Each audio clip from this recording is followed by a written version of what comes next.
Hi everyone, I hope you're having a wonderful day. Well, today I wanted to just share with you some garden updates, both successes and failures that I've been having this last month or two. You might remember that I've been conducting some experiments. I attempted to overwinter a bed of dahlias here in 6B, and I'll show you how that went. I'll show you what's going on with the bamboo fence. I'll show you cool flowers that are looking good and cool flowers that aren't looking good. And then I'll also show you what my seedlings are looking like, because I saw a lot of questions about just being curious what they look like after a few weeks. And the reason why I had wanted to try this dahlia experiment is because for the last few years, I noticed that some dahlias in my border would come back. I would just kind of forget where I had placed them and they would come back naturally. But all of these places, now that I really think about it, were a bit sheltered. Not only sheltered from the extreme cold because they were near my garage, but also because of the garage, I think they were sheltered from the excessive amount of moisture that we always get. And so I wanted to give it a try on a larger scale. But I won't do it again from now on. I'll just go about digging and storing my dahlias as I always have. So I just dug one up to see what was going on, and you can see they're complete mush. And that is definitely not going to grow a dahlia. Some of them are really mushy. Some of the top ones just basically dried out and became nothing. So, you know, guys, I'm gonna say this is a fail, but I learned something, so in a way, that's a win. Now, on a positive note, most of my cool flowers are looking great. I had mentioned the other day that I'm pretty sure I lost a lot of my Ami Magus. I did start another flat of that inside, but let me show you the ones that are looking good, and then I'll show you the me that appears to have just disappeared. So you can see here I have some larkspur, which is looking good. I was worried about the bachelor's buttons going into the fall because they're much larger than they've ever been in the past, but they survived the really low temperatures like a champ. All my Orlea and my Dara is looking good. Love in a Mist is looking good, but I definitely need to get out here and get weeding because I see some chickweed in this bed. And now here is the bed of Ami Magus with just some Sweet William there at the end that did pull through. But here's what happened, and I'll show you one. So you see it there, and basically I can just kind of swipe it away. So are the roots okay right here? I'm not really sure. I'm pretty doubtful. I have never seen this happen on a cool flower before. So yeah, I'm not really totally sure why this happened. You know, this bed does have more tree cover than all my other beds. So the only thing I can really think of is that this bed just did not dry out as fast as all my other beds, or that Ami Magus is just not as winter hardy as Dara. And when I saw that Dara was listed as hardy to 7, but it's always been hardy here in 6B, I thought, well, I'm gonna give Ami Magus a go. But from what I've seen, either it's not hardy here in 6B, the bed just didn't dry out quick enough and I lost them due to rot, which is really my guess because they were fine until just a few weeks ago.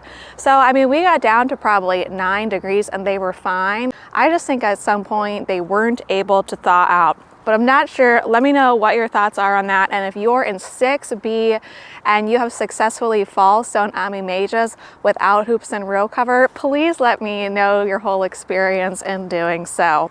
But other than Ami Magus, all the cool flowers look fine and we're on track for a beautiful spring. But I think really the biggest fail of all was one that I honestly didn't anticipate, and it was the bamboo fencing.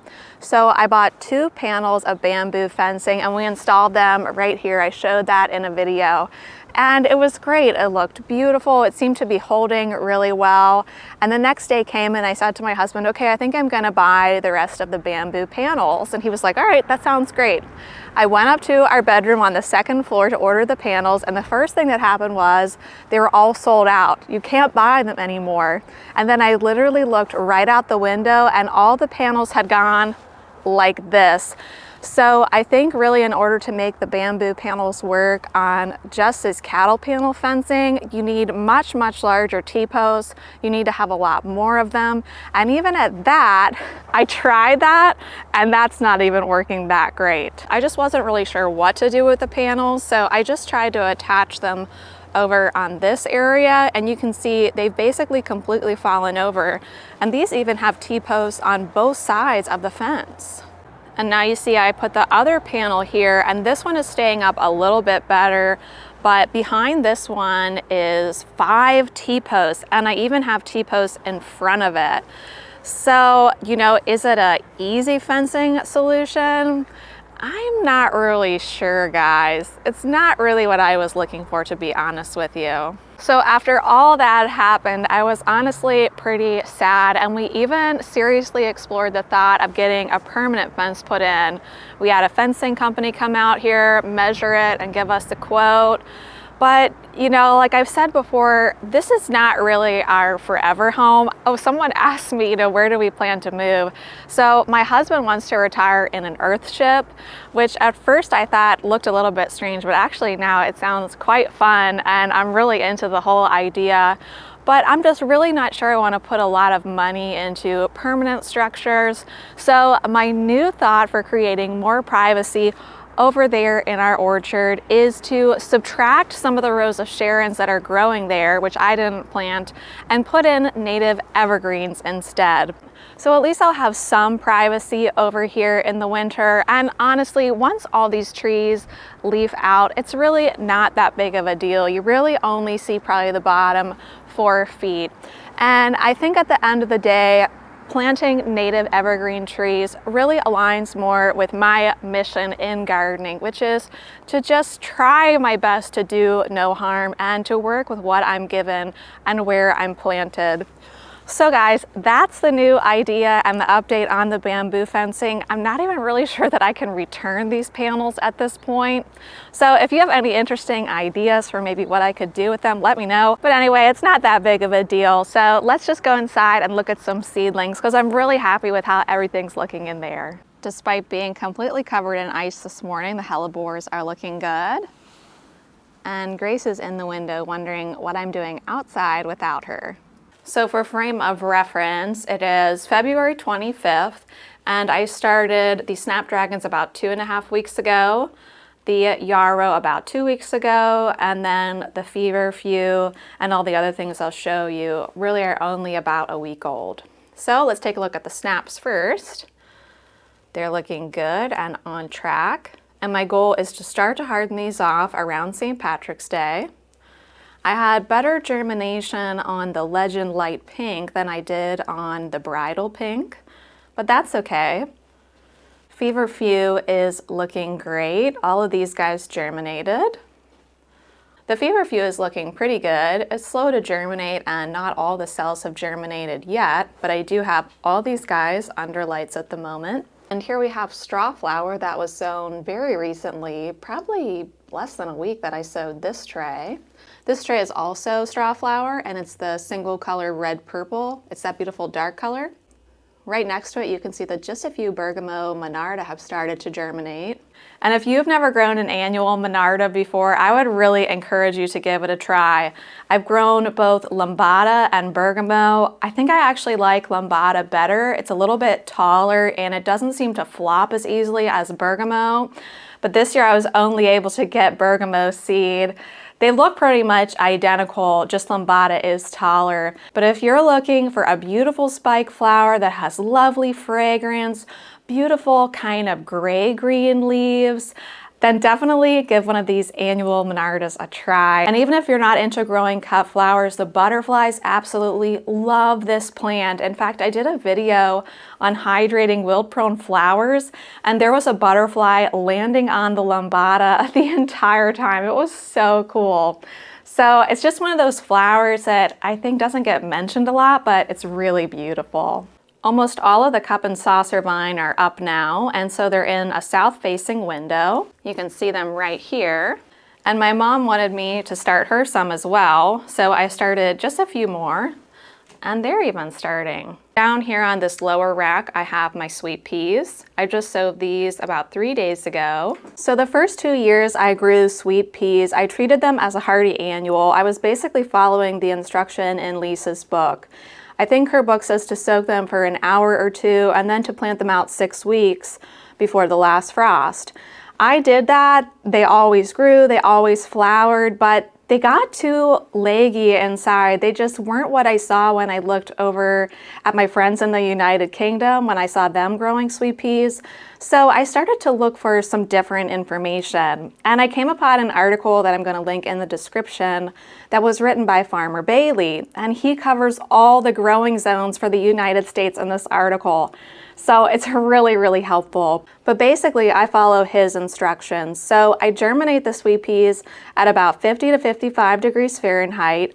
This room that we're in right now actually does not have a heater, and it's not insulated. So this room is much colder than the other rooms in my house. And the lower to the ground things are, the colder it is. So I'm germinating them lower there on my rack. Now, once they pop up, as soon as they pop up, I'll transfer them to a location that's 35 to about 50 degrees Fahrenheit. And I used to do this in a broken window, but that window has since received some TLC from my husband, which is awesome, but I don't think it's cold enough anymore. So what I'm going to do this year is grow them under our covered porch. They'll get a lot of light, which they need. They need a lot of bright light.